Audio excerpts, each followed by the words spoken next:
London's prevailing wind is westerly or southwesterly. The south and west facades of St. Paul's Cathedral show marked deterioration in the face of wind or rain, and the stone itself is washed clean and exhibits a whitened and weather-beaten aspect. Yet these winds keep the western areas of the city relatively free of the fog or smog which settled over the central and eastern part. Indeed, an eastern wind was a token of harm, since all the smoke and stench of the industries situated in the East End filtered over the rest of the capital. London was and is a very windy city. By the 11th century there were 7 windmills erected in Stepney, while the earliest maps show windmills in Moorfields and Finsbury Fields. There was a windmill in the Strand, and one by Leather Lane. There was one in the Whitechapel Road, and one beside Rathbone Place.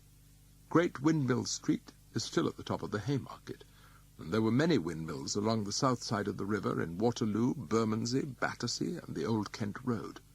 In February 1761 the wind was so high that in Deptford it drove a windmill with such velocity that it could not be stopped, and took fire, and was entirely consumed, besides a large quantity of flour. In a city established upon extremes, there will also be an extremity of weather. In 1090, 600 houses and a score of churches were overthrown by a mighty wind. The spectacle of Bow Church rafters impaled 20 feet deep within the mud and stone of Cheapside inevitably led to demands for public penance and humiliation to avert the further wrath of God. But the pious citizens of London were not able to turn away the further calamities of their history. In 1439 there came a great wind that did a much harm in many places. It tore off the lead roof of the Greyfriars, and it blew almost down the Tun side of the Old Change, knocking down so many great long trees that neither horse nor cart might pass through the street. In 1626 a terrible storm of rain and hail, with a very great thunder and lightning, knocked down the wall of the churchyard of St. Andrew, and exposed many coffins in the crash. It says something about the attitude of Londoners to death, that thereupon the rudest sort lifted up the lids of the coffins to see the posture of the dead corpse lying therein. During this storm a strange mist emerged above the turbulent waters of the Thames, in a round circle of a good bigness above the waters, which eventually ascended higher and higher till it quite vanished away. There was immediately talk of conjuring and black magic. Pepys described the great storm of January 1666, the wind being very furious, whole chimneys, nay, whole houses in 2 or 3 places blowed down. In November 1703 a storm of 9 hours descended upon the city. All the ships in the river were driven ashore, and the barges smashed against the arches of London Bridge. The towers and spires of certain London churches fell to the ground, and in many areas whole houses were lifted up before falling upon the earth. The lead on the roofs of the highest building was rolled up like paper, and more than 20 night-walkers were killed by falling chimneys or tiles. Daniel Defoe published an account of the late dreadful tempest, which he revealed that the shriek and frenzy of the wind were such that nobody durst quit their tottering habitations, for it was worst without, and many thought the end of the world was nigh. Over the next 60 years London was ravaged by several hurricanes, the last being 1790, when the copper covering of the new Stones buildings, Lincoln's Inn, was blown off in one sheet and hung over the front like a large carpet or mainsail. On the night of the 16th of October 1987, London's hurricane hit the capital. It had been preceded by 2 years of unnaturally cold and windy weather. In January 1987, 15 inches of snow fell on the higher parts of London. The chimes of Big Ben stopped, and the River Thames iced over from Runnymede to Sunbury. In March of that year, sands from the Sahara fell with the rain upon Morden. Then in that October, the great wind visited the city. The balconies of high-rise flats collapsed, walls were ripped down, roofs stripped of their tiles, market stalls were thrown through the air, and thousands of trees were destroyed by the effects of the gales. Extraordinary climatic change is not at all unusual in London. If the city can attract plague and fire, then it also can attract tempest and earthquake. There were 3 earthquakes during the reign of Elizabeth I, 1558 to 1603, the first of which did not exceed a minute, but the shock of which was so severe that many churches and houses were much shattered and several people killed. One of the incidental features of this catastrophe was the fact that the great bells of the city were so shaken that they began to ring of their own accord. The Westminster clock bell, for example, spoke of itself against the hammer with shaking, as if the city itself were heralding its own disaster. There also seems to have been some method in the mayhem. The two further earthquakes of Queen Elizabeth's reign both occurred on Christmas Eve, 4 years apart. The next most notable tremor occurred in February 1750, when 2 shocks were felt some hours apart, the second being preceded by a strong but confused lightning, darting its flashes in quick succession. People flocked into the street, in panic that their houses were about to fall upon them, and the most powerful forces were visible and audible in the West End near St. James's Park. Here it seemed to move in a south and north direction, with a quick return towards the centre, and was accompanied by a loud noise of a rushing wind. Though London has been visited by elemental forces, invading its central areas, the last record of such a visitation, at least notable in its effects, occurred in the spring of 1884. And then there came the fog. Tacitus mentions it in his account of Caesar's invasion, so that its special spectral presence has haunted London from earliest times. The fog was originally generated by natural means, but soon enough the city was taking over from nature and creating its own atmosphere. As early as 1257, Eleanor of Provence, wife of Henry III, complained about the smoke and pollution of London, and in the 16th century Elizabeth I was reported to have been herself greatly grieved and annoyed with the taste and smoke of sea-coals. By the 16th century, a pall of smoke hung over the capital, and the interiors of the more affluent London houses were dark with soot. One of the contributors to Holinshed's Chronicles noted that the number of domestic chimneys had greatly increased throughout the latter decades of the 16th century, and that interior smoke was considered a preventative against wood decay and a preservative of health. It is as if the city enjoyed its own darkness. At the beginning of the 17th century, numerous and various complaints issued for the polluted city. In 1603, Hugh Platt wrote a ballad, A Fire of Coal Balls, in which he claimed that the fumes of sea coal damaged plants and buildings. 17 years later, James I was moved with compassion for the decayed fabric of St. Paul's Cathedral, near approaching ruin by the corroding quality of coal smoke to which it had long been subjected. John Evelyn, in his treatise entitled Fumifigium, or The Inconvenience of the Air and the Smoke of London, 1661, lamented the condition of a city covered by a hellish and dismal cloud of sea coal. Here the invocation of hell is significant, as one of the first manifestations of that connection between the city and the lower depths. The dark and dismal cloak of London comes from few funnels and issues, belonging to only brewers, dyers, lime-burners, salt and soap boilers, and some other private trades, one of whose spiracles alone does manifestly infect the air, more than all the chimneys of London put together besides. Here, rising with the sulphurous smoke, is the spectre of infection. The city is literally a deadly place. It is the same image conjured by a contemporary character of England, which described London as enveloped in such a cloud of sea coal as if there be a resemblance of hell upon earth. It is in this volcano in a foggy day, this pestilent smoke, which corrodes the very iron and spoils all the movables, leaving a soot on all things that it lights, and so fatally seizing on the lungs of the inhabitants that cough and consumption spare no man. It was in this period that in meteorological observations there emerged the incidents of great stinking fog, as well as that consistent cover of smoke which has become known as the urban plume. It might be said that the industrial city emerged from this terrible child-bed. Despite written records of great fogs in previous eras, it is commonly believed that 19th century London created the foggy darkness. Certainly Victorian fog is the world's most famous meteorological phenomenon. It was everywhere, in Gothic drama and in private correspondence, in scientific reports, and in fiction such as Bleak House, 1852-3. I asked him whether there was a great fire anywhere, for the streets were so full of dense brown smoke that scarcely anything was to be seen. "Oh dear no, miss," he said. This is a London particular. I had never heard of such a thing. A fog, miss, said the young gentleman. Oh, indeed, said I.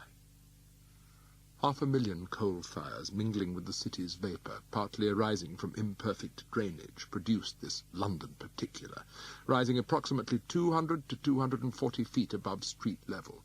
Opinions varied concerning the colour of the fogs, a black species, simply darkness, complete and intense at midday; bottle green, a variety as yellow as pea soup, which stopped all the traffic and seems to choke you; a rich lurid brown, like the light of some strange conflagration; simply grey; orange-coloured vapour; a dark chocolate-coloured pall.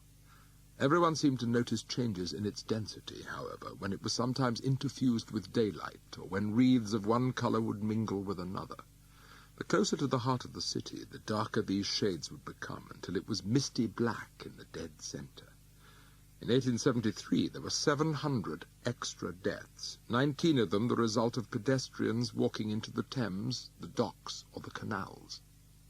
The fogs sometimes came and went rapidly, their smoke and gloom blown across the streets of the city by the prevailing winds, but often they lingered for days, with the sun briefly seen through the cold yellow mist. The worst decade for fogs was the 1880s. The worst month was always November. The fog was denser than ever, wrote the author Nathaniel Hawthorne on the 8th of December, 1855, very black indeed, more like a distillation of mud than anything else.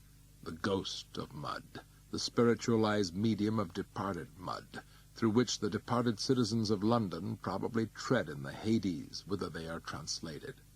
So heavy was the gloom that gas was lighted in all the shop windows, and the little charcoal furnaces of the women and boys roasting chestnuts threw a ruddy, misty glow around them. Again, the condition of the city is likened to that of hell itself, but with the additional association that somehow the citizens are privately enjoying, and indeed are rather proud of, their hapless condition. Fog was called a London particular with some measure of satisfaction, since it was a unique emanation from what was then the largest and most powerful city on the earth. Darwin wrote that there is a grandeur about its smoky fogs. James Russell Lowell, writing in the autumn of 1888, remarked that he was living within a yellow fog. The cabs are rimmed with a halo, and the people in the street like fading frescoes. But at the same time it flatters one's self-esteem. He was proud to survive such an extreme condition of the city. One other aspect of this darkness severely affected the inhabitants of London. Every observer noticed that the gas lights were turned on throughout the day in order to afford some interior light, and noticed, too, how the street lamps seemed like points of flame in the swirling miasma. But the ambience of the dark fog settled upon many streets which had no lighting at all, affording cover for theft, violence, and rape on an unprecedented scale. In that sense, the fog was indeed particular to London, because it intensified and emphasized all the darker characteristics of the city. So too does the notion of this black vapour as an emanation of sickness. If all smell is disease, as the Victorian social reformer Edwin Chadwick thought, then the acrid smell of the London fog was a sure token of contamination and epidemic fear. It is as if the contents of 1,000,000 lungs were being disseminated through the streets. When Monet stayed in London between 1899 and 1901, he had come to paint the fogs. Then in London, above all, what I love is the fog. It is the fog that gives it its magnificent breadth. Those massive, regular blocks become grandiose within that mysterious cloak. Here he is repeating in more delicate tones a conversation which Blanchard Gerald held with the Gothic delineator of fog, Gustave Doré. I could tell my fellow traveller that he had at last seen one of these famous darknesses, which in every stranger's mind are the almost daily mantle of the wonderful and wonder-working Babylon. Here the fog contributes to the city's splendour and awfulness. It creates magnificence, yet with the suggestion of Babylon it represents some primeval and primitive force which has lingered over the centuries. For Monet, the London fog became a token or revelation of mystery. In his depictions of its subtle atmospheres and ever-changing colours, there is also a strong impression that the city is about to dissolve or be hidden. In that sense, he is trying to capture the essential spirit of the place, beyond particular epochs and phases. His paintings of Charing Cross Bridge, for example, give it the brooding presence of some elemental force. It might be a great bridge constructed by the Romans, or a bridge built in the next millennium. This is London at its most shadowy and powerful. Powerful precisely because of the shadows which it casts. Ancient shapes loom out of the foggy darkness or the dim violet light. Yet these shapes also change quickly in a sudden shaft of light or movement of colour. This again is the mystery which Monet presents. This shrouded immensity is instinct with light. It is prodigious.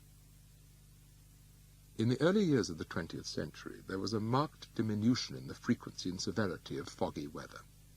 Some attribute this change to the campaigns of the Coal Smoke Abatement Society and the various attempts to substitute gas for coal, but the very expansion of the capital might paradoxically have lowered its levels of fog. Industries and people were now more widely dispersed, and the intense, heat-laden centre of smoke and fog was no longer burning so brightly. The whole phenomenon has been ably reported in an essay, The Mysterious Disappearance of Edwardian London Fog, by H.T. Bernstein, in which it is claimed that coal burning was not directly related to the incidence of fog. Some of the great London fogs appeared on Sundays, for example, when no factory chimneys were in operation. If fog was in part a meteorological phenomenon, it exhibited local and specific characteristics. It particularly affected parks and riversides, for example, as well as areas with low wind speed. It might swallow up Paddington, where no one could see their way, but leave Kensington a mile away to its brightness. It has been said that the last real fog was presented on or about December the 23rd, 1904. It was pure white in colour, and the hansom cabmen were leading their horses, lamps went before the crawling omnibuses, and some guests went past one of the biggest London hotels without seeing it. In fact, throughout the 1920s and 1930s, pea supers descended without warning. H.V. Morton, in his In Search of London, 1951, remembered one such fog which reduces visibility to a yard, which turns every lamp into a downward V of haze, and gives to every encounter a nightmare quality, almost of terror. Here, once more, there is intimation of fog carrying fear into the heart of the city. It is perhaps no wonder that when the easterly wind sent the clouds of yellow haze away from the city, the Berkshire farmers called it blight. But perhaps the worst of all London fogs were the smogs of the early 1950s, when thousands died of asphyxiation and bronchial asthma. In some of the theatres, the fog was so thick that the actors could not be seen upon the stage. On the afternoon of the 16th of January 1955, there was almost total darkness. People who experienced the phenomenon said it seemed as if the world was coming to an end. The Clean Air Act was passed in 1956 as a result of public disquiet, but in the following year another smog caused death and injury. Then again, in the winter of 1962, a lethal smog killed 60 people in 3 days. There was nil visibility on the roads, shipping at a standstill, trains cancelled. A newspaper report put the facts plainly. The amount of smoke in the London air was 10 times higher than normal for a winter day yesterday. The amount of sulphur dioxide was 14 times higher than normal. 6 years later, there followed a more extensive Clean Air Act, and this legislation marked the end of London fog in its ancient form. Electricity, oil and gas had largely taken the place of coal, while slum clearance and urban renewal had reduced the level of close-packed housing. But pollution has by no means disappeared. Like London itself, it has simply changed its form. The city may now be in large part a smokeless zone, but it is filled with carbon monoxide and hydrocarbons, which together with toxic secondary pollutants such as aerosols can produce what is known as a photochemical smog. High concentrations of lead in the London air and a general increase of sunshine in the cleaner air have in turn inspired more contamination. There is a problem with ozone at ground level, and the effects of temperature inversion mean that the emissions from traffic and power stations, for example, cannot be released into the upper atmosphere. so they linger at the level of the streets. The fog that Tacitus described in the 1st century AD still hovers over London.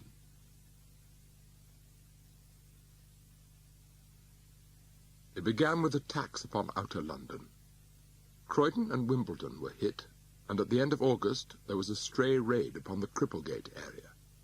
Then at 5 p.m. on the 7th of September 1940, the German Air Force came in to attack London. 600 bombers, marshalled in great waves, dropped their explosive and high incendiary devices over East London.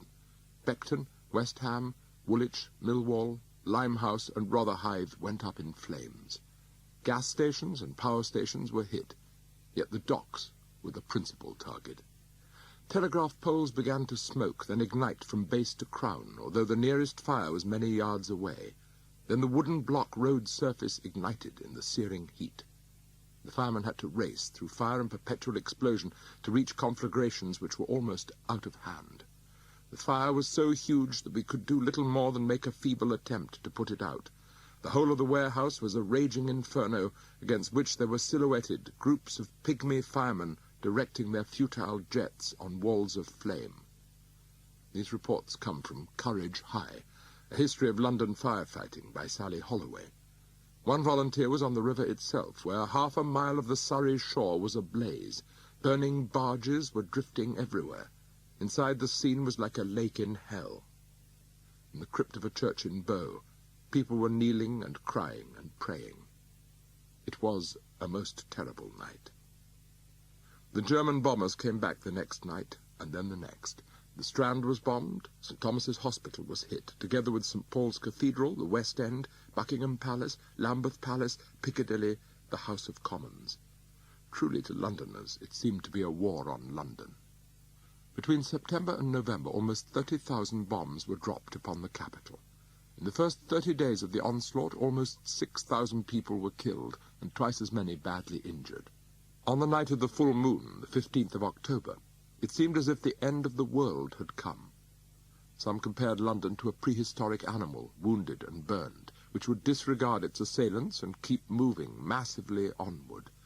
This was based on the intuition of London as representing some relentless and ancient force which could withstand any shock or injury. Yet other metaphors were in use, among them those of Jerusalem, Babylon, and Pompeii, which lent a sense of precariousness and eventual doom to the city's plight. When in the first days of the Blitz, Londoners saw the ranks of German bombers advancing without being hindered by anti-aircraft fire, there was an instinctive fear that they were witnessing the imminent destruction of their city. The earliest reactions were, according to the reports of mass observation and other interested parties, mixed and incongruous. Some citizens were hysterical, filled with overwhelming anxiety, and there were several cases of suicide. Others were angry and stubbornly determined to continue their ordinary lives even in the face of extraordinary dangers. Some tried to be jovial, while others became keenly interested spectators of the destruction all around them. But for many, the mood was one of spirited defiance. As one anthologist of London history, A.N. Wilson, put it, the records of the time reveal the perkiness, the jokes, the songs, even in the immediate and garish presence of violent death. It is difficult fully to define that particular spirit, but it is of the utmost interest in attempting to describe the nature of London itself. In his definitive study, London at War, Philip Ziegler has suggested that Londoners made a deliberate effort to seem nonchalant and unafraid, but this self-control may have been a necessary and instinctive unwillingness to spread the contagion of panic. What if this city of 8 million people were to regress into hysteria? It was precisely that fate which Bertrand Russell had predicted in a pamphlet, Which Way to Peace, in which he anticipated that London would become one vast bedlam.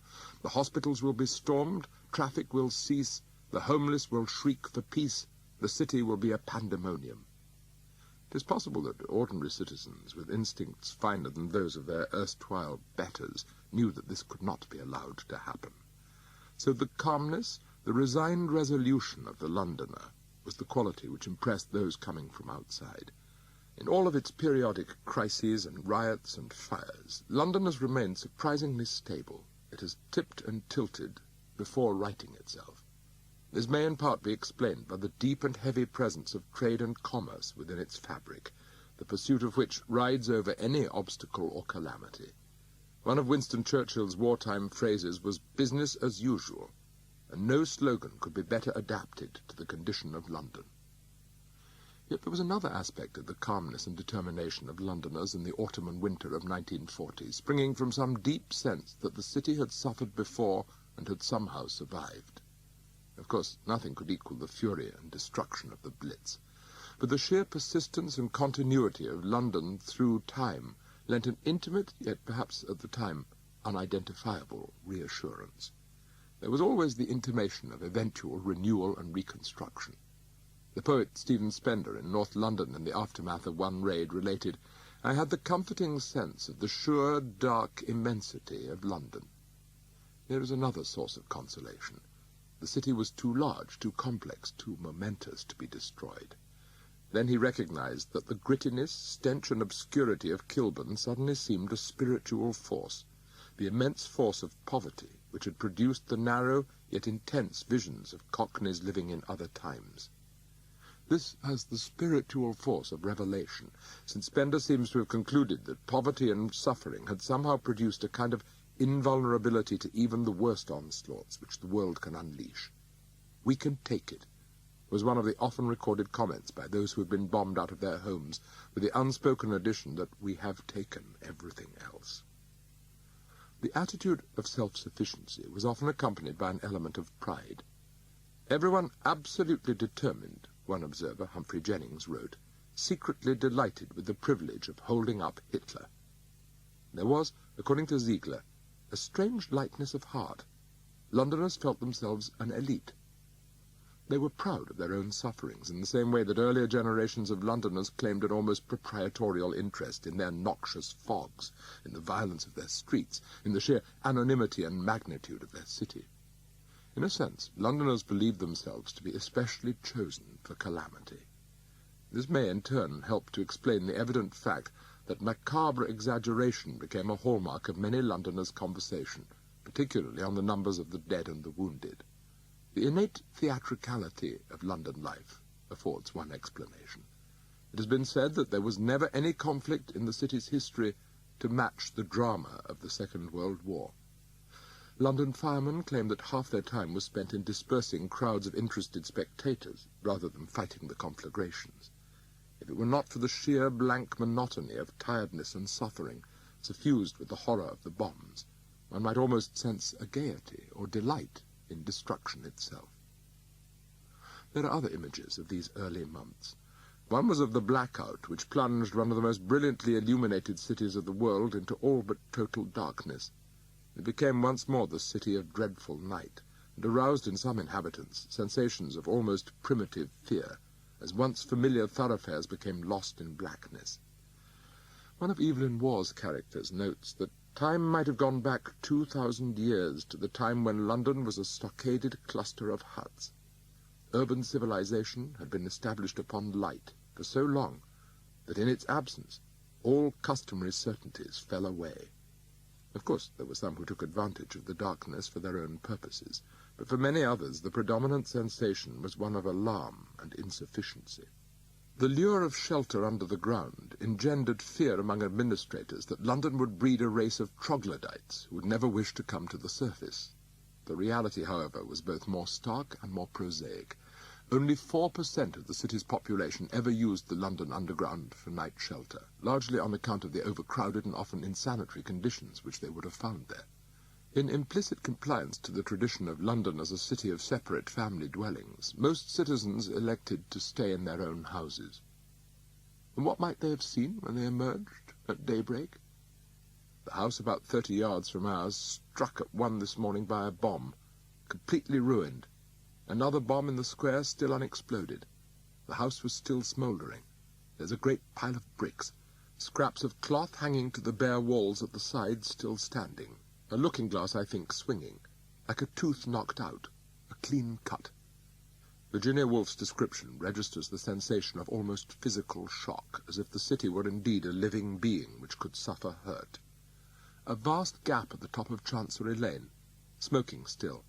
Some great shop entirely destroyed, the hotel opposite like a shell, and then miles and miles of orderly, ordinary streets, streets empty, faces set and eyes bleared.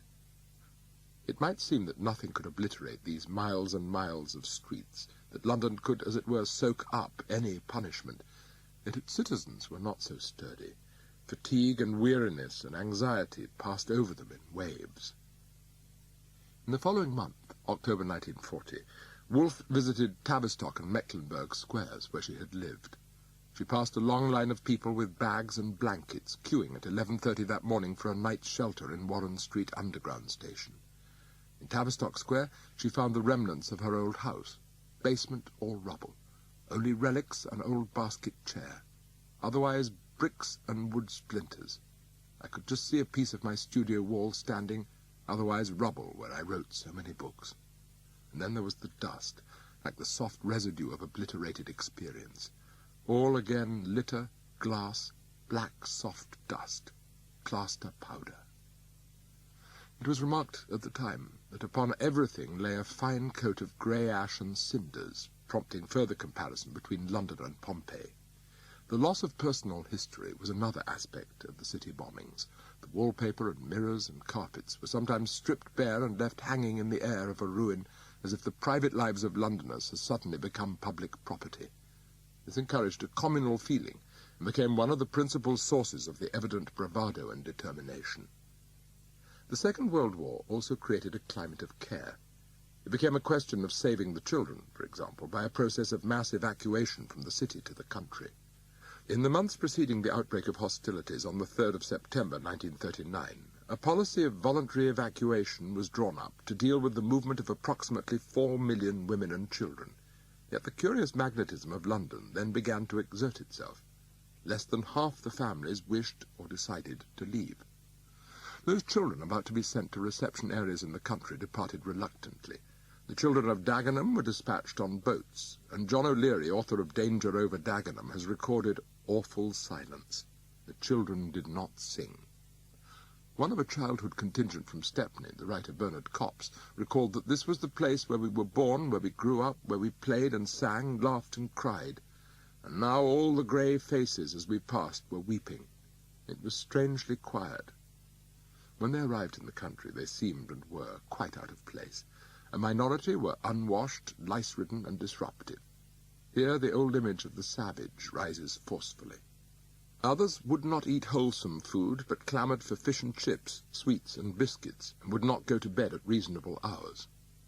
They were the unnatural progeny of an unnatural city. And there were children who refused new clothes, and who fought and clung desperately to old and dirty things. The image of the London child as somehow dirty and woeful is here reinforced. Then, within a few weeks, they began to return home. By the winter of 1939, approximately 150,000 mothers and children had come back. By the early months of the following year, half of the evacuees had made their way back to the city. London was for me like a return from exile, one is reported as saying in Ziegler's History. My pet cat met me at the gate, the neighbours welcomed me, and the sun shone. There was a palpable sense of belonging, of being part of the city, which is the strongest sentiment among Londoners. In the summer of 1940, when the German forces began to conquer Europe, another attempt was made to remove children, those of the East End in particular. 100,000 children were evacuated, but 2 months later, 2,500 children were coming back each week. It represents the strangest and perhaps most melancholy instinct, the need to get back to the city, even if it becomes a city of fire and death. The curious fact, even during the air raids themselves, was that the children proved more resilient than the adults. Like their predecessors over many eras, they seemed to revel among all the suffering and privation, and in part reclaimed that state of semi-savagery which had been the mark of the street Arabs of the previous century. One visitor to Stepney after a raid noted that the children were wild-looking and grimy outwardly, but full of vitality and enthusiasm. One child said, "Mister, let me take you to see the last bomb round the corner." In Watson's Wharf, off Wapping, a gang of children congregated under the name of the Dead End Kids. Their story is told in East End Then and Now, edited by W.G. Ramsay. They were the unofficial firefighters of the East End. Some of these children were very poor and dressed in cheap clothes. They were split into sections of 4. Each section was responsible for a district on Wapping Island. They had iron bars and a hand truck, as well as sand buckets and spades to assist them in their work. They roped in time bombs and tossed them into the Thames. They carried the wounded away from incendiary scenes. One intense night of bombing in Wapping brought them out, and in the words of one witness, in a moment 10 boys rushed up the stairs, ready, as it seemed, to eat fires. They entered a burning building in order to lead out some horses trapped within, and emerged with the clothes of some of those boys smouldering. Some of them were killed in the fires and explosions, but when casualties depleted their ranks, others willingly filled their places. It is a most extraordinary story, which emphasizes in vivid and poignant detail the hardiness and self-reliance bred within London children. A little girl from the Elephant and Castle, when asked if she wished to return to the country, said, "No fear." No fear. That is the key to their self-containment, or recklessness. The bombings of 1940 culminated in the most celebrated and notorious of all raids, that of Sunday the 29th of December, 1940. The warning was sounded a little after 6 in the evening, and then the incendiaries came down like heavy rain. The attack was concentrated upon the city of London. The Great Fire had come again. The area from Aldersgate to Cannon Street, all of Cheapside and Moorgate, was in flames. One observer on the roof of the Bank of England recalled that the whole of London seemed alight. We were hemmed in by a wall of flame in every direction. 19 churches, 16 of them built by Christopher Wren after the first Great Fire, were destroyed. Of the 34 Guildhalls, only 3 escaped. The whole of Paternoster Row went up in flames, destroying some 5 million books. The Guildhall was badly damaged. St. Paul's was ringed with fire, but escaped. No one who saw will ever forget, William Kent wrote in The Lost Treasures of London, their emotions on the night when London was burning and the dome seemed to ride the sea of fire. Yet almost a third of the city was reduced to ash and rubble. By curious coincidence, however, the destruction was largely visited upon the historical and religious aspects of the old city. The thoroughfares of business, such as Cornhill and Lombard Street, remained relatively unscathed, while none of the great financial centres was touched. The deities of the city protect the Bank of England and the stock market, like the city griffins which jealously guard its treasure. One who walked through the ruins the day after the raid recalled that the air felt singed. I was breathing ashes. The air itself, as we walked, smelt of burning. There are many accounts of the craters, the cellars opened to the outer air, the shattered walls, the fallen masonry, the gas mains on fire, the pavements covered with dust and broken glass, the odd stumps of brick, the broken and suspended stairs. For some days the church walls steamed and smoked, according to John Pope Hennessy in an account entitled History Under Fire. Yet the workers, the temporary inhabitants of the city, came back. After the raids, the whole city seemed to be on the tramp, as the clerks and secretaries and office boys all took circuitous ways through the ruins to their destinations. Many had arrived to find their places of employment gutted or absolutely destroyed, and then returned on the following morning simply because they had nothing better to do. The power of the city then became manifest in their behaviour. They resembled the prisoners of Newgate, who, after it had been fired by the Gordon rioters, returned to wander among the ruins of their cells. The city had become unfamiliar territory. The area between St. Mary-le-Bow in Cheapside and St. Paul's Cathedral reverted to wasteland, where the long grass was crossed by beaten paths bearing the names of Old Change, Friday Street, Bread Street, and Watling Street. Signs were nailed up, with the names of these streets and others to prevent people from losing their way. Even the colours of the city had changed. Concrete and granite had been scorched umber, while church ruins were chrome yellow. There are some remarkable photographs taken by Cecil Beaton in the aftermath of the December raid. Paternoster Row is a mound of broken rubble with odd pieces of ironwork sticking out among the brick and stone. The premises of 30 publishers were destroyed. In the last Great Fire, the row was similarly struck, and according to Pepys, all the great booksellers almost undone. Outside the Church of St. Giles, Cripplegate, the statue of Milton had been blown off its plinth by the blast of a bomb, but the tower and walls of the church survived as they had done almost 400 years before. It was recorded on the 12th of September 1545 that St. Giles was burned, all whole, save the walls, steeple, and all, and how it came, God knoweth. Now, almost by a miracle, they were saved again. There are photographs of many ruined church interiors, with monuments tumbled down, screens fallen into fragments, and cherubs' heads scattered across the floor. There are photographs of the ruined Guild Hall, of the bombed Middle Temple, of craters and falling roofs. It seemed to many that the tangible and textural history of London was without meaning if its glory could disappear in a night. It was too fragile and frail to be relied upon. It was the invisible and intangible spirit or presence of London that survived, and somehow flourished, in the period of devastation. There were, however, unexpected discoveries. A section of the Roman wall, hidden for many hundreds of years, was uncovered by the bombing of Cripplegate. An underground chamber, paved with tiles, emerged below the altar of St. Mary le Bow, and a Gothic blocked-up doorway was recovered in St. Vedast's, Foster Lane, after its bombardment. Roman relics were found by Austin friars, one of them a tile with the paw marks of a dog in pursuit of a cat. Behind the organ of All Hallows Church, hitherto concealed by panelling which the bombs destroyed, was found a 7th-century arch formed out of Roman tiles. The parish priest described how out of the wall adjacent to the arch great fragments fell which had for at least 800 years been embedded as the capstones in the strong Norman pillars of that date.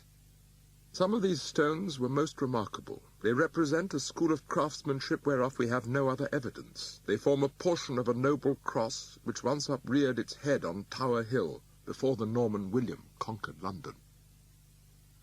The emblematic significance of the discovery was not in doubt. The German bombs had fortuitously uncovered a Saxon cross representing defiance before an invader. So those who believed that the city's history could be easily destroyed were mistaken. It emerged at a deeper level with the implicit assurance that, like the ancient cross, London itself would rise again. There was even a natural analogy. Air damage to the herbarium in the Natural History Museum meant that certain seeds became damp, including mimosa brought from China in 1793. After their trance of 147 years, they began to grow again. Yet there was also a curious interval when the natural world was reaffirmed in another sense.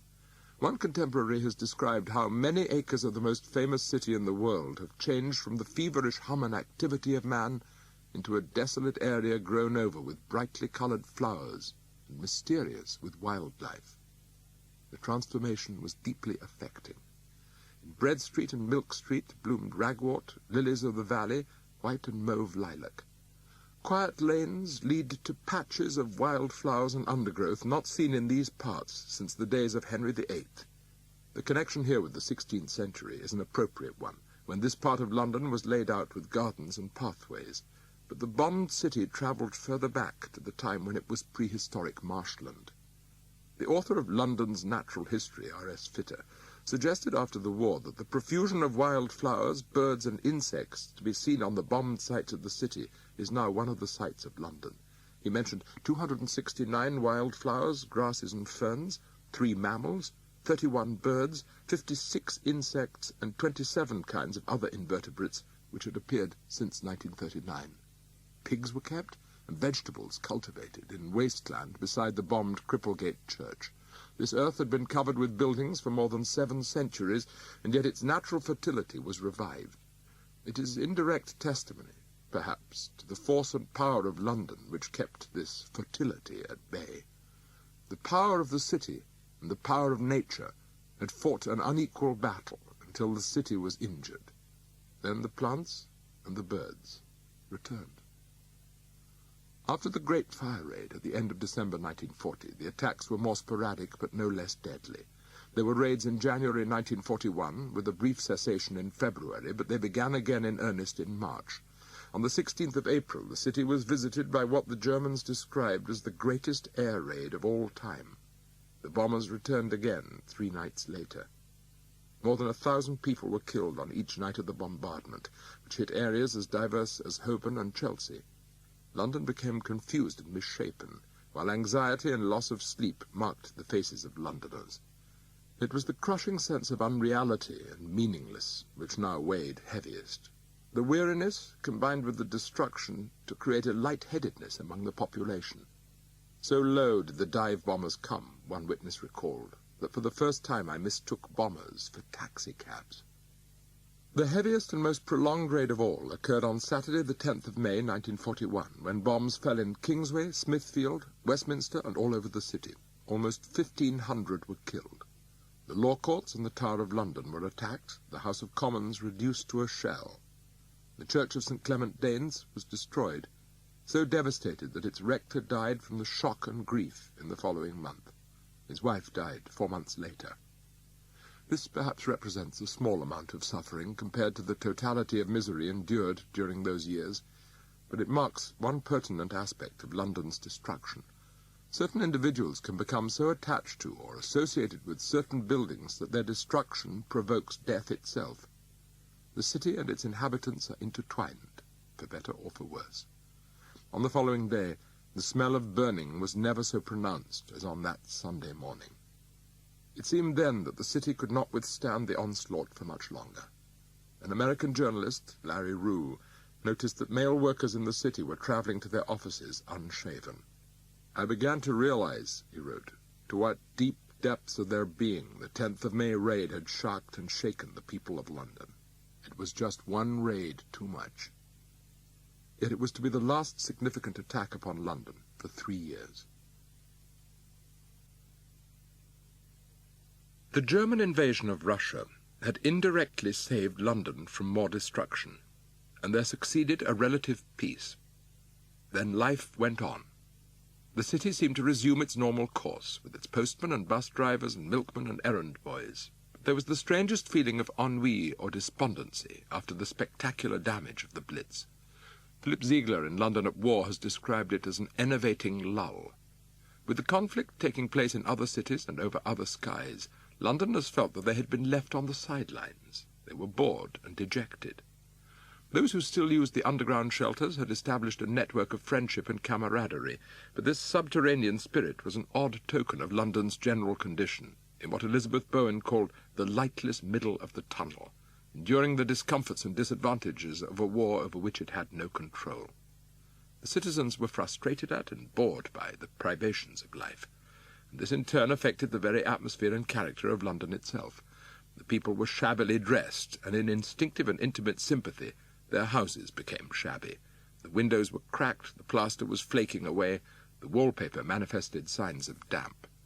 The public buildings of the city were also showing signs of fatigue and depression, as their facades became more grimy and decayed. The atmosphere was woebegone, with a strange symbiosis between the city and its inhabitants, which suggests, as Defoe had discovered during the Great Plague, the presence of a living, suffering organism. Then, at the beginning of 1944, the bombs returned. But the Little Blitz, as it was called, was the unhappy end of unfinished business. There were 14 raids in all, the heaviest in February and March, directed against a city which had been wearied and to a certain extent demoralized by the prolonged and uncertain conflict. London seems disturbed by the raids and less ebullient than in 1940 to 1941, Jock Colville noted. And something else happened. In June of that year, pilotless jet planes carrying a bomb known as the V-1, alias Doodlebug, alias Flying Bomb, alias Buzz Bomb, alias Robot Bomb, began to appear in the skies above London. They were recognized by the sharp buzzing of the engine, followed by sudden silence, as the engine cut out and the bomb fell to earth. They came in daylight, with infrequent intervals between them, and were perhaps the hardest to bear. One listens fascinated to the doodle-bugs passing over, one contemporary wrote, holding one's breath, praying that they will travel on. The atmosphere in London has changed.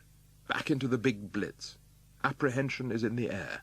Buses half empty in the evening. Marked absence of people on the streets. Thousands have left, and many go early to the shelters. The novelist Anthony Powell was on fire duty and watched the V-1s travelling through the air to their unknown targets with a curious, shuddering, jerky movement, a shower of sparks emitted from the trail. He saw them as dragons, and in imagination one smelt brimstone, so that the city under threat becomes once more a place of fantasy and myth. Almost 2,500 flying bombs fell upon the capital within 10 months, droning things mercilessly making for you, thick and fast, day and night. It was the impersonality of the weapons, often compared with giant flying insects, which compounded the fear. The intended victims themselves became depersonalized, of course, so that the condition of living in the city was the condition of being less than human. Londoners, according to Cyril Connolly, grow more and more hunted and disagreeable, like toads, each seating and palpitating under his particular stone. The general mood was one of strain, weariness, fear, and despondency. "Let me get out of this," was the unspoken wish visible upon every tired and anxious face, while at the same time the inhabitants of London carried on with their customary work and duties. The mechanism continued to operate, but now in a much more impersonal manner. The whole world had turned into a machine, either of destruction or of weary survival. Just as the frequency of the flying bombs began to diminish in the early autumn of 1944, Vengeance 2, the V2, was targeted upon the capital. For the first time in the history of warfare, a city came under attack from long-distance rockets which travelled at approximately 3,000 miles per hour. No warning could be sounded, no counterattack launched. The first one hit Chiswick, and the explosion could be heard at Westminster about 7 miles away. Their power was so great that whole streets were flattened as they landed. One resident of Islington recorded, "I thought the end of the world had come." That phrase has been repeated before in the history of London at moments of crises or terrible conflagration. Almost 1,000 rockets were aimed at the capital, with a half reaching their targets. There were open spaces where streets had been. One rocket hit Smithfield Market and another a department store in New Cross. The Royal Hospital in Chelsea was struck. "Are we never to be free of damage or death?" one Londoner complained. "Surely 5 years is long enough for any town to have to suffer." It was the coldest winter for many years, and the bombs continued to fall. Illness was in the air, as it has been throughout London's troubled history, along with rumours of epidemics and mounting deaths. Yet there was also a certain insouciance abroad. The V2s were so unpredictable and random that they revived the gambling spirit of Londoners who now retired to bed without knowing if they were necessarily going to rise on the following morning. And then, suddenly, it was all over. At the end of March 1945, a rocket fell upon Stepney and another on Whitefield's Tabernacle in the Tottenham Court Road. But then the raids ceased. The rocket launching sites had been captured. The skies had cleared. The Battle of London was finally won. Almost 30,000 Londoners had been killed, and more than 100,000 houses utterly destroyed. A third of the city of London had been razed. On the 8th of May, 1945, there were the usual celebrations for victory in Europe, VE Day, although by no means as garish or as hysterical as those of 1918.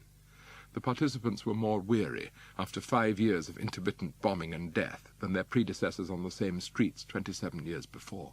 And the war against Japan was continuing. VJ Day was the 15th of August, 1945. Yet something had happened to London, too. In the phrase of the period, the stuffing had been knocked out of it, the metaphor suggesting a thinner and more depleted reality. Certainly it had lost much of its energy and bravura. It had become as shabby as its inhabitants, and like them, it would take time to recover. How Shall We Rebuild London? This was the title of a book by C.B. Purdom, which described the post-war city dulled by such extensive drabness, monotony, ignorance, and wretchedness that one is overcome by distress. That drabness or greyness, so characteristic in recollections of London in the 1950s, was a matter of privation. In the years immediately after the Second World War, most commodities were rationed. But in another sense, it was the greyness of twilight. If one natural reaction after the war lay in the desire to create a new world, as the urban planners wished, then another was to reconstruct the old world as if nothing particular had happened. So when Roy Porter, in London, A Social History, invokes the 1950s in terms of knees-ups at the pub and contented commuters, he's remarking upon the atavistic tendency of London to go on doing all the things which it had been doing before the unhappy interruption of hostilities. Yet it could not and did not succeed. The desire to impose a set of familiar conditions in changed circumstances led only to a vague atmosphere of oppression or constriction. The two great set pieces of London theatre were the Festival of Britain in 1951 and the coronation of Elizabeth II in 1953. This sense of London as a successful and enthusiastic community, miraculously reassembled after the war, was subtly reinforced by the resurgence of orthodox values and conventional activities. Youth organizations like the Scouts and the Cubs flourished. It was a great period for boys' clubs in East and South London. Attendance at football matches rose once again to pre-war levels. The cinemas were also crowded, perhaps because, as one Londoner of the period recalled, there was practically nothing else to do.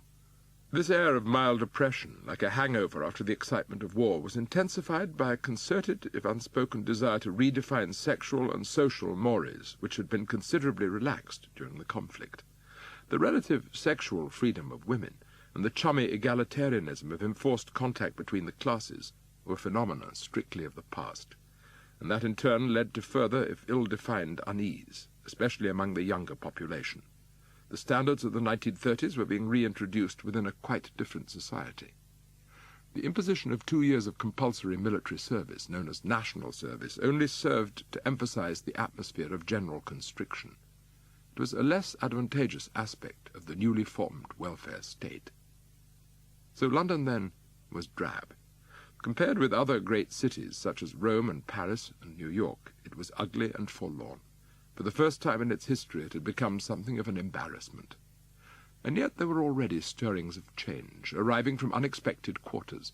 The Teddy Boys of Elephant and Castle and other parts of South London were joined by the bright young things of the Chelsea set and the beatniks of Soho as objects of moral outrage. It is perhaps significant that these various groups were closely associated with certain areas of the city, as if local historical forces were also at work. They were all intent upon breaking free from what they considered to be the dreary uniformity of urban life still modelled on outdated systems of class and belief. The dead areas of Walworth or of Acton, of Islington or of Stoke Newington were a standing reproof. Their territorial spirit, too, was manifest in what they wore. The clothes of the Teddy Boy, as well as his successor, the Mod, were the single and often only mark of identity. The Teddy Boys had in fact borrowed their look from the more respectable tailors of Savile Row and Jermyn Street, who were trying to promote the images of Edwardian refinement among their male customers. Edward became Teddy, and a new hybrid was created.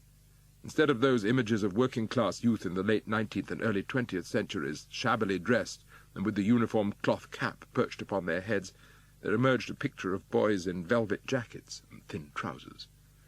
The recklessness and freedom already evinced by the children of the Blitz was still apparent. In the 18th and 19th centuries, clothes were handed down from class to class in the spiral of trade, but on this occasion the disadvantaged actively promoted the transaction. It was another feature of native London egalitarianism, accompanied by a self-possession and aggression which have been evident in London since the days of the medieval apprentices. In fact, many Teddy Boys were themselves apprentices. But these attitudes were reinforced by the fact that London was becoming once more a young city. The rising birth rate and accelerating prosperity of London in the 1950s helped to create a younger society which wished to divest itself of the limitations and restrictions of the post-war capital. There was no sudden transition, in other words, to the swinging 60s. There were cafes and coffee bars and jazz clubs in Soho. There were clothes shops and small bistros in Chelsea some years before the efflorescence of boutiques and discotheques.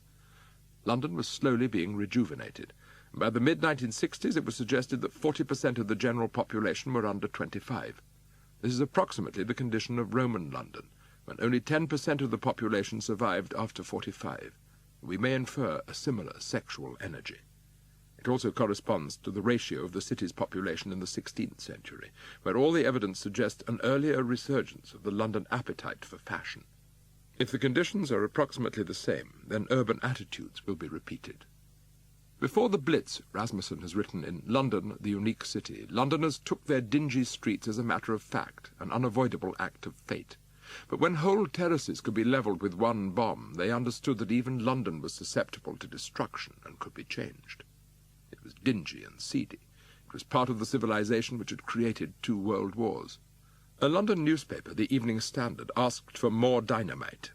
Even before the war was over, a regional planner, Peter Abercrombie, had prepared 2 proposals, the County of London Plan and the Greater London Plan, which would lend London order and efficiency and beauty and spaciousness, with an end to violent competitive passion.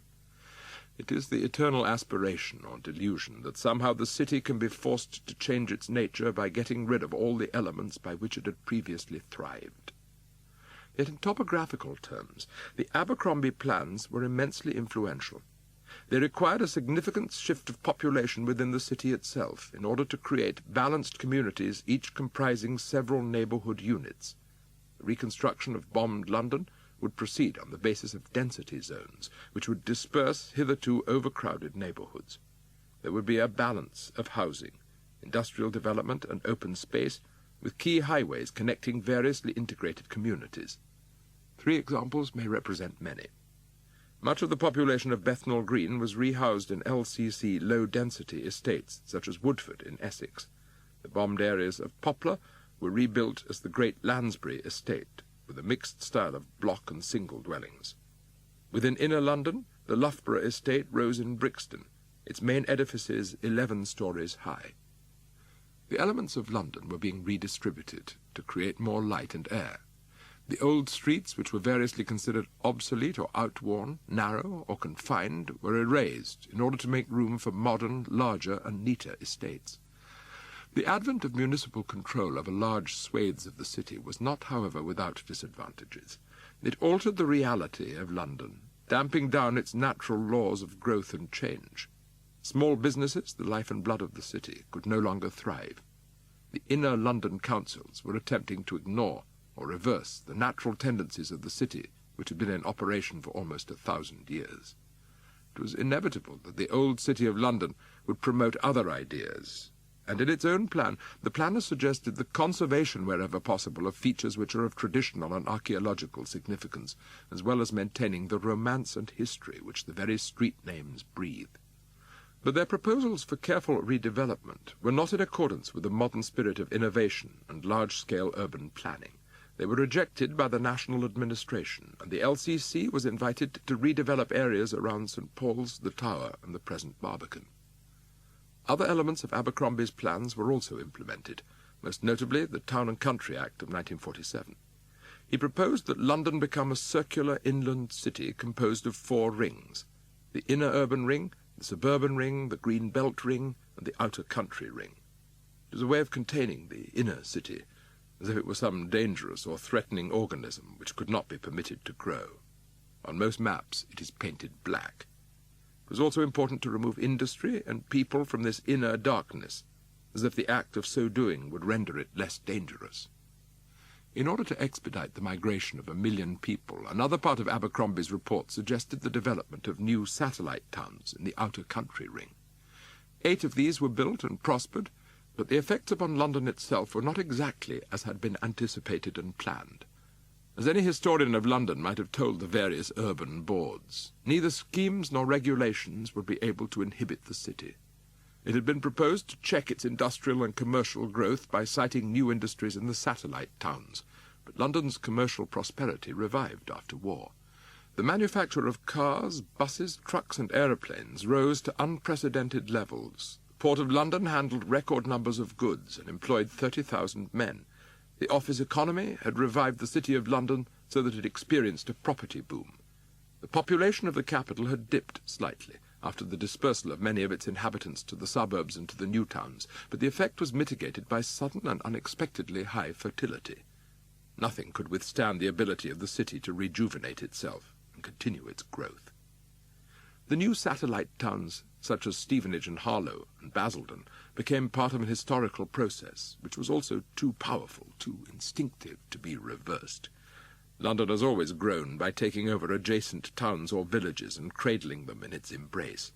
It has been a feature of its development since the 11th century, and so it overtook the newly created towns. So powerful is the historical imperative that Patrick Abercrombie and his colleagues were instinctively creating just the same patterns of habitation as the 17th century builders of Bloomsbury and Covent Garden. The new towns ineluctably became as much part of London as their predecessors. Instead of restricting the size of the city, the post-war planners immeasurably expanded it until the whole south-eastern area became London. The outer metropolitan area represented the latest manifestation of urban life characterized by endless movement.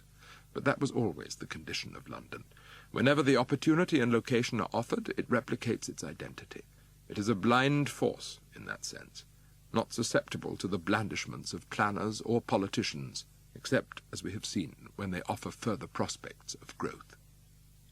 The green belt did not then act as a barrier or inhibitor of urban life. In certain respects, it simply became a large open space, fortuitously situated within the outer metropolitan region. But it did have one effect, in checking the physical development of the inner city and its immediate suburbs, which had to leap over the greenness in order to continue their ineluctable life. Yet as part of this phenomenon there was also a curious sense in which the city recoiled upon itself. It fed back into itself. Deprived of any room for immediate local extension, it began to re-explore its own patterns and possibilities. The construction of the great inner London estates, the resurgence of interest in restoring old dwellings, the process of gentrification, the growth of loft living, the whole emphasis upon renewal, are the direct consequences of the green belt, which forced London and Londoners to look inward rather than outward. The imperatives of London's history had one further consequence. The post-war planners had also envisaged a great network of orbital and ring roads, with much the same intent and significance as the wide avenues proposed for London by Wren and Evelyn after the Great Fire. But like the earlier designs, they came to nothing. They were defeated by political pressure, economic constraints, and vehement local opposition. London, almost alone of English cities, has withstood the edicts of rational planners and highway management. It was part of its ability successfully to frustrate any general or grandiose plan. General structural change did not and could not occur. The city has preserved its character ever since the first Tudor proclamations concerning town planning were ignored. Yet this was not generally understood at the time, and in London the 1960s were particularly charged with forgetfulness. The American weekly Time proclaimed on its front cover, "London, the swinging city." Its affluence was visible enough. Real earnings had risen by approximately 70% in the 20 years since the war, and the high birth rate in the first years of peace certainly gave the impression of a city dominated by youth. The fact that national service had been abolished in 1960 itself represented a literal and emblematic lifting of restrictions upon young males in particular. So music and fashion returned on an unprecedented scale. One designer, Mary Quant, has suggested that she wished to create clothes that were much more for life, much more for real people, much more for being young and alive in. So there was an efflorescence of boutiques in well-defined areas of London. Carnaby Street became the centre for young men who wore mod fashions, with the familiar London emphasis upon what was new or in the news, while the King's Road in Chelsea became the destination for young women who wished to be trendy. Music, too, emanated from London with groups such as The Who, The Kinks, The Small Faces and The Rolling Stones, many of their members having come from London art schools and colleges. Those groups from outside the city, like the Beatles, necessarily migrated to it. Designers had also caught the prevailing mood. Terence Conran recollected that I'd always believed that well-designed things should be available to the whole population, that it shouldn't be an elitist thing. And I think this coincided with a lot of people who had had further education coming through who were discontented with the way things were. So broader access to higher education played its part in what Conran called the atmosphere of discontentment. It was discontent primarily with the post-war world of hierarchy and repression, but also with the perceived shabbiness and dreariness of London.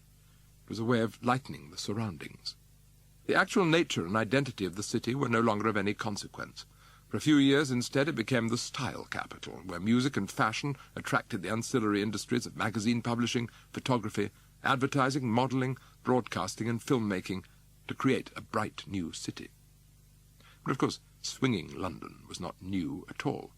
The city's familiar instincts had never ceased their operation. The commercial imperative of the city's life, for example, had identified a market among the newly resurgent youth, which could be in turn exploited by intelligent entrepreneur. The commercial infrastructure of the music business, for example, was already in place. In all areas of this teenage revolt, in fact, the youths themselves were exploited by a vast commercial project. It was a thoroughly London undertaking.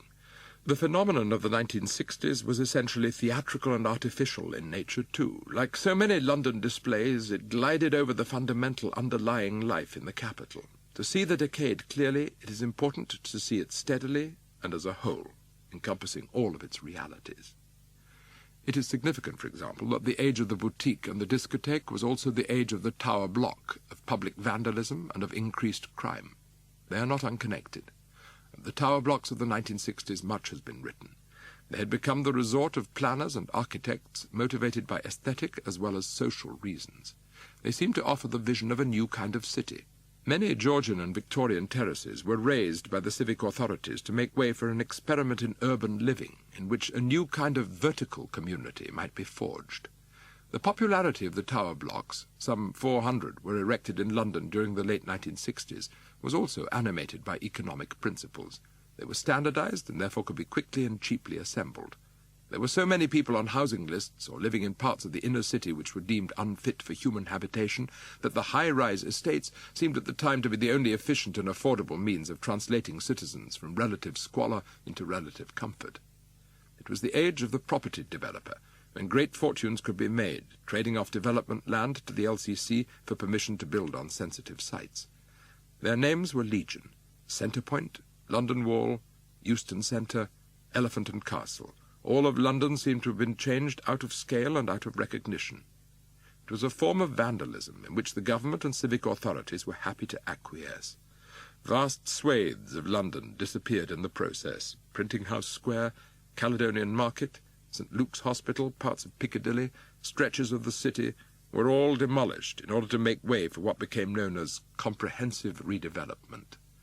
What it represented was a deliberate act of erasure, an act of forgetting, not so dissimilar in spirit to the mood and ambience of the swinging 60s elsewhere in London. It was as if time and London's history had for all practical purposes ceased to exist. In pursuit of profit and instant gratification, the past had become a foreign country. 3 examples from the 1960s may suffice.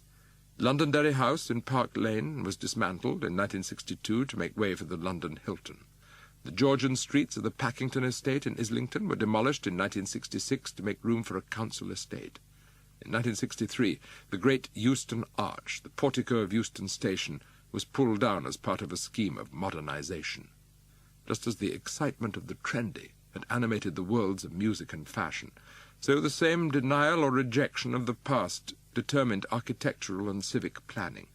Swinging London was all of a piece, and much of the swinging was done by the implements of the demolition teams. London has always been an ugly city. It is part of its identity. It has always been rebuilt and demolished and vandalized. That, too, is part of its history. The ancient creed, "Cursed be he that removeth old landmarks," has never been observed in the city. In fact, one of the characteristics of London planners and builders over the centuries has been the recklessness with which they have destroyed the city's past. There were even songs on the subject from previous centuries. "Oh, London won't be London long, for 'twill all be pulled down, and I shall sing a funeral song." It might have been sung by Victoria Station or Knightsbridge or St. Giles Circus in the 1960s. "The haunts we revelled in today we lost tomorrow morning, as one by one are swept away, in turn without a warning." In the 1260s, all the old, ruinated work of past ages was swept away in the entire redevelopment of Bridge Ward. In the 1760s, the medieval gates of the city walls were demolished on the grounds that they obstructed the free current of air. In the same decade of improvement, houses were demolished to make way for new streets in no fewer than 11 wards. It was the greatest single change in London since the Great Fire 100 years before. And in 1860, the Union of Benefices Act expedited the destruction of 14 city churches, some of them erected by Wren after that fire. The 1860s were in fact the great period of destruction, when, in the words of Gavin Stamp in The Changing Metropolis, half of London was being rebuilt. The city must have been a nightmare of dust, mud, scaffolding and confusion. Queen Victoria Street and the Holborn Viaduct were being constructed, causing massive destruction to the oldest parts of London, while the various railway networks were defacing the cityscape with tracks and stations. The London, Chatham and Dover Railway passed across Ludgate Hill, for example, and obscured the view of St. Paul's Cathedral. This disfigurement of the cathedral was once more the charge levelled against property developers of the 1960s, so it would seem that there is no pause in the destruction of London. It can be no more than coincidence that these great waves of vandalism occurred in the 60s of each century, unless you were to believe that some theory of cyclical recurrence can be applied to the city's development. In that case, we might expect the 2060s to mark the destruction of much 20th century building. Other aspects of the 1960s seem, in retrospect, aligned to each other. There was an extraordinary and indeed unprecedented rise in crime, which tripled in the 12 years after 1955 and showed no signs of diminution in the late 1960s. A culture of instant gratification and of youthful power must have played a large part in inciting less affluent youths to theft and housebreaking. But the tower blocks and the property speculators and the garish fashions all contributed to a mood of implicit or explicit aggression. Controls had been removed from office building and from planning applications, but controls had also been removed from all aspects of London's existence. The later waves of youthful protest, from the hippies and flower children of the late 1960s to the punks of the 1970s, manifested only confusion and anxiety in a highly unsettled urban society. The civic existence of London, like some behemoth below the water, continued ineluctably to expand. In 1965, the Greater London Council, comprising 32 boroughs and some 610 square miles of territory, was established. As has always been the case with London's government, it represented a political compromise and a division of powers between different levels of urban government. The confusion can be exemplified, perhaps, in the decision that the GLC should be responsible for metropolitan roads, the Ministry of Transport for trunk roads, and the boroughs for local roads. Yet confusion is, perhaps, the wrong word for the fundamental condition of London's administration. The competing road authorities were remarkably similar to the competing vestries and parishes and metropolitan authorities which in the early decades of the 19th century were responsible for lighting and sanitation. London has always been a muddle. That is, perhaps, why it has survived. The GLC, however, was given responsibility for a new development plan for London, including the distribution of population, employment, transport, and redevelopment, in the continuing delusion that the city could somehow be made to serve the will of civil servants, politicians, and planners.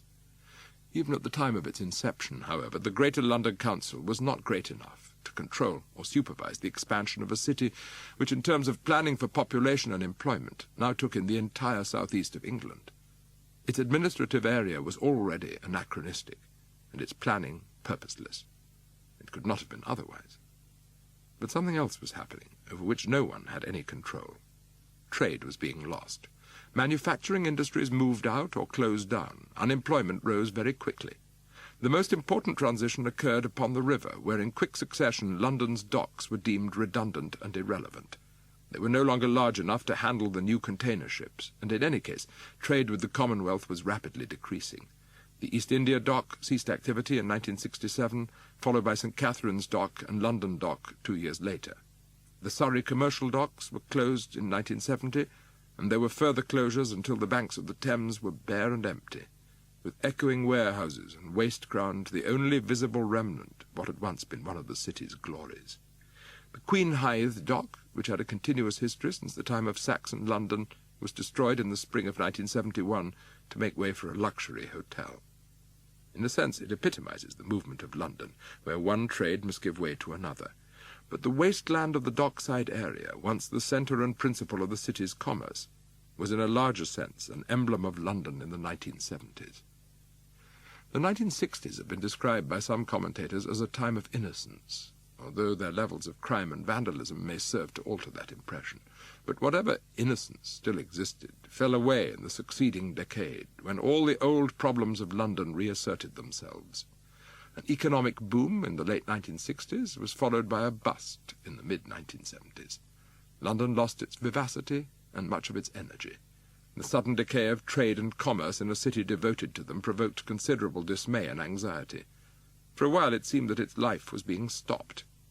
This in turn led to concern among those who administered the city.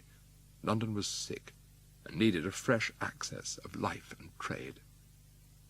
The long experiment with high-rise tower blocks on borough housing estates came to an end. It had been effectively destroyed by a structural accident at Ronan Point in 1968, in which several people were killed, but the spirit of the time, and indeed the spirit of London, turned against it. The emphasis would now rest upon high-density and low-rise estates, which would, in a sense, attempt to reproduce the atmosphere of the old terraced streets. At the same time, measures were introduced to revive the central areas of London, with schemes designed to protect the environment and expedite public transport. In particular, the policy of demolishing Victorian or Georgian housing was reversed, and grants were instead made available for improvements in older and more dilapidated dwellings. The city, once more, was being comforted and consolidated, rather than destroyed. There ensued a process of what became known as gentrification, when generally middle-class and professional couples moved into run-down houses or areas in order to refurbish and renew them. Islington and Spitalfields were two previously deprived areas which benefited from this change of ownership and direction. The Green Belt turned the city in upon itself. The edges of Greater London were now so distant that Londoners began to reclaim those parts of the city closer to home. The city was solidifying. Perhaps it was about to realize its potential. At a time of recession and falling expectations, there were also fears that it might become the terrain of social conflict. It became the task of administration, therefore, to preserve and heal the fragile city. Thus, in the late 1970s, the Greater London Council funded new community projects, with the emphasis resting upon the vulnerable or the marginal. Ethnic and sexual minorities in particular were afforded assistance. Here was an affirmation of London's democratic and egalitarian instincts, but it was also a necessary remedy for difficult times. The real needs of the city, having been ignored or exploited for some years, were being met. It is significant, too, that in the period of improvement grants and gentrification, the conservation of London became a matter of great and growing public concern. A scheme for the motorway box around London was dropped. Proposals to refit Covent Garden in accordance with principles of traffic flow and pedestrian decks were abandoned after strenuous local opposition. By the mid-1970s, there were some 250 conservation areas located in all parts of the city, testifying to the new awareness of London's textural fabric and social history. Hostilities against the city had finally come to an end. The abolition of the Greater London Council in 1986 left it without a unified authority, but it did not seem to notice. In effect, London resumed its ancient life, with the separate boroughs affirming distinct and different identities. The city, in the process, acquired its old momentum. This was nowhere more evident than in the conception and creation of Docklands. The Docklands Development Corporation was established in 1981 to restore or renew the wasteland left by the closure of the London docks. Wapping, Rotherhithe, the Isle of Dogs, Silvertown, North Woolwich and Beckton were within its boundaries, and a number of enterprise zones, rate-free and tax-free catchment areas, were marked out for especial attention. The London City Airport, the Docklands Light Railway, and an extended Jubilee line were the designated means of transport. But as in most London developments, the results were largely unplanned and unpredictable. The fate of Canary Wharf was, in that sense, emblematic. Its central feature was an 800-foot tower surmounted by a pyramid, which might provoke thoughts of imperial destiny, with approximately 10 million square feet of office space. The original developers withdrew from the scheme, and their replacement, the firm of Olympia and York, was reduced to bankruptcy even as the tower was nearing completion. A third consortium took over the project, even though a surplus of office space in the rest of the capital mitigated against early success. And yet somehow it worked. Tenants were found, and the whole of Canary Wharf flourished. Docklands itself experienced a similar fate. Wild fluctuations in the urban economy left it balancing between triumph and disaster on a number of occasions. Its apartment blocks were fashionable one year and unfashionable the next. There were complaints about rudimentary transport facilities, as well as the absence of shops, but nonetheless, there was continual development. Michael Hebbert, in London, has remarked that there were few preconceptions as to what should occur, and that this hands-off approach produced a curiously piecemeal environment. Yet in that respect it followed the pattern of most London growth, which is no doubt the reason for its success.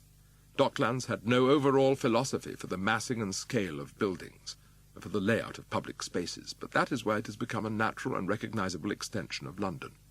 The entire area was accused of aesthetic incoherence and a market-driven disregard of social policy, but these are precisely the conditions and circumstances in which the city has expanded and flourished. It understands no other principles of life. That is the context in which the great tower of Canary Wharf, which dominates the London skyline, has won, in Hebbert's words, immediate acceptance and affection. This great shaft, so in tune with the alignment of the city, now rivals the monuments and Big Ben as the symbol of London. It represents, too, the single most important shift in urban topography for many centuries. The commercial and social pressures had always edged westward, but the development of Docklands has opened up what has been called London's eastward corridor, which in historical and structural terms offers passage and access to Europe at a time when London's economy is becoming more closely associated with the continent. There is a suspicion that the City of London, as well as the banks and brokers newly moved to Docklands, will come to dominate the financial markets of the European community. Here, in this steady progress eastwards, we may be able to sense London's instinctive and almost primordial reaching towards money and trade. It is appropriate to mention here the Big Bang, which transformed the city in the autumn of 1986. That explosion turned the stock exchange into the international stock exchange, enabled the merger of banking and brokerage houses, finished the system of fixed commissions, and introduced electronic dealing. It was not the beginning of the city's triumphalism. The phenomenon of young urban professionals named yuppies had been first noticed in 1984, a group who, in the phrases of the period, wished to get rich quick before burnout. But the events of 1986 heralded a sea change in the position of the City of London. Its foreign exchange market is now the most advanced and elaborate in the world, handling approximately one-third of the world's dealings. With 600,000 employed in banking and allied services, it has become the largest exchange in the world. Once more, London was fulfilling its historical destiny and recovering the preeminence which it had achieved in the 18th and 19th centuries. It is an historical achievement in more than one sense, since, as Herbert has explained, the compactness of a 2,000-year-old urban core is fortuitously well suited to the operation of a globalized financial service center. Whether it is entirely fortuitous is another matter, however, since the actual nature of that square mile seems uniquely possessed by the spirit of commerce. There have been booms and busts, but it has maintained its ascendancy. A new type of commercial activity, however, demanded new forms of building. That is how the city changes, while keeping its identity intact. The demand was for large open spaces which could accommodate the miles of cables attached to electronic activity and which could harbour thousands of employees working under consistent pressure.